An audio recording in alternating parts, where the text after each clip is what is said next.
Think back to the start of a new school year when you were a kid. You may recall your back-to-school jeans or the smell of a new pack of pencils, but your fondest memory might be of your lunchbox. It was a reflection of your personality, a connection to your favorite TV star or superhero. It's time to relive those happy childhood days at the Lunchbox Museum in Columbus, Georgia, with our Melissa Bowman. Louisiana resident Eric Eilers and his wife came to Columbus, Georgia for a whitewater rafting trip, but discovered an entirely new adventure. It reminds me of when I was in grammar school and we'd walk to school, and at lunch you'd pull out your lunchbox and everybody would compare each other's boxes. Thousands have experienced similar reactions at the Lunchbox Museum, founded by Alan Woodall in 1990. It all began when he saw Dick Tracy and Green Hornet lunchboxes at an antique show in 1987. I flash back to the 1940s when I was at my granddad's grandmama's house listening to the radio to Dick Tracy and the Green Hornet. So I ended up, of course, buying both those two lunchboxes. Those two are now part of a collection of over 5,000. Helping Mr. Woodall carry on the family business is his granddaughter, Caitlin Etheridge. I always tell people, if you're not smiling walking through this door up here, then you're not human. You'll see everything from 1920s workmen's lunch pails to countless metal and plastic kids' lunchboxes, spanning all eras of pop culture.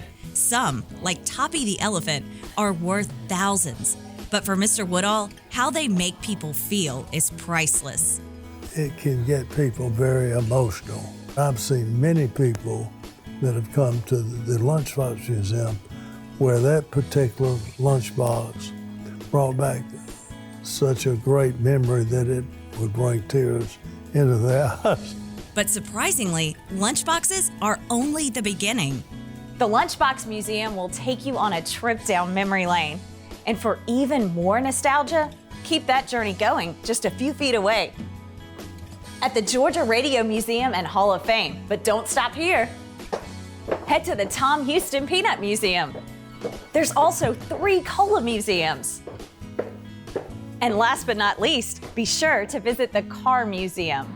Known as the Columbus Collective Museums, visitors can explore memorabilia from the Tom Houston Peanut Company and Royal Crown Cola, as well as its forerunners, Chero Cola and Knee-High. Antique radios and phonographs fill the Radio Museum, while classic automobiles and even a 1953 Airstream RV are displayed in the Car Museum. It's a lot to manage, but a great team keeps it going. I learn something new every single day. We are 2 peas in a pod. That's what we say. For Mr. Woodall, seeing visitors experience sheer joy never gets old. Their face lights up. It's just a great feeling to know that we're preserving something that people can really enjoy. For Simply Southern, I'm Melissa Bowman. I went along with Melissa to the Lunchbox Museum and found one exactly like the lunchbox I used in elementary school. Oh, that's very fun. It really is. Oh. Now, Alan Woodall is really fascinating with all his knowledge of lunchboxes and memorabilia. He co-authored the book, The Illustrated Encyclopedia of Metal Lunchboxes, and he helped the Smithsonian improve their lunchbox collection. That is impressive. The Lunchbox Museum and Columbus Collective Museums are open Monday through Saturday, 10 a.m. to 6 p.m. You can learn more at either columbuscollectivemuseums.com or lunchboxmuseum.com. There's more Simply Southern to come. Next, we'll talk with folks from Sweet Grown, Alabama to find out what's in season. All right, everyone, let's hit the road. Mom, who's this? Oh, that's Michelle. She's our Alpha agent. She helped me file that auto claim fast after that accident last week, so I figured we'd bring her with us. Breakfast burrito? All right, 200 miles before we stop. I hope you've all used the bathroom. Michelle, you good? Before a little thing becomes a big thing, call your Alpha agent. U.S. farm-raised catfish is always delicious and is good for the family too. America's best restaurants proudly serve U.S. farm-raised catfish because it's tasty, sustainable, and a great source of protein. Head on over to uscatfish.com and check out the Catfish Trail. The Catfish Trail is a map of restaurants near you that proudly serve U.S. farm-raised catfish. When you eat at these restaurants, you'll be supporting American farmers, and that's good for us all. I'll see you on the Catfish Trail. Soybean is a very versatile product. We make crayons out of it. A lot of the combines you see rolling through the fields have a lot of plastic side panels that are made from a soy product.